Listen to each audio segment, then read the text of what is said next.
Some movies take you on this nice, easy stroll through their story. Danny Boyle films? Not so much.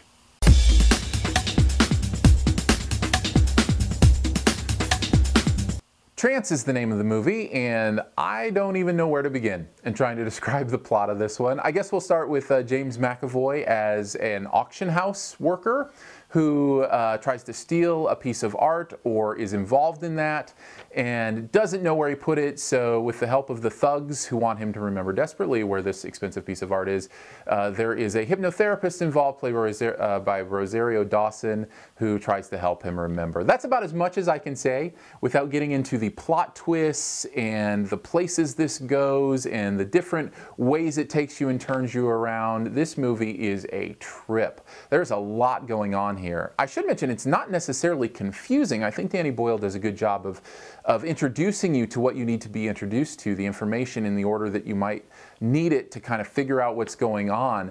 But it's jumbled enough that you're not sure you have a hold on it, even at the end, about what exactly happened. And I think that's purposeful in this story. This is one of those you're going to have to think about and maybe watch a few times before you totally understand. Now, if I haven't mentioned whether or not I think it's a good movie or not, maybe we'll get there here in just a second. But I did have to mention one other thing, which is Danny Boyle is a genius editor.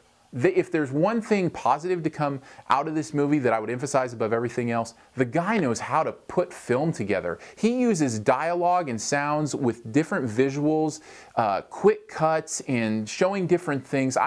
It is so, at the same time, impressive because it's both at the same time jarring and yet very, very purposeful.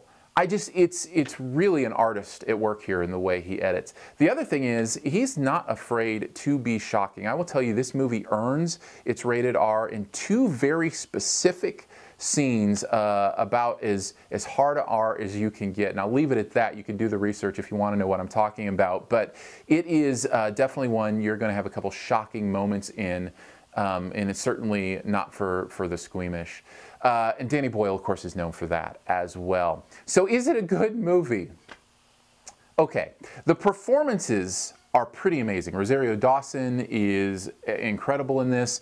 James McAvoy, I'm pretty sure I'm a James McAvoy fan. I think he has this amazing presence on screen that just seems so cool, and just like, I want to know what's going on in that guy's head. The twists and turns are interesting in this movie, enough that makes the story engaging and wondering what's happened. The problem is this movie falls apart when you really go any more than an inch deep in these twists and turns. If you're willing to kind of stay on the surface and just kind of accept it, then I think the plot twists work. Other than that, I think you start going, wait a second, that doesn't make sense because this would never happen. And so what you're saying about this, there's just too many holes that you can find for at the end of the day, for me to go, yeah, this was a great film. Is it a good film? Maybe if you can deal with the shocking moments and kind of that Danny Boyle perspective, then yes. Otherwise, this is probably one at the end of the day you'll go, it just doesn't overall make sense.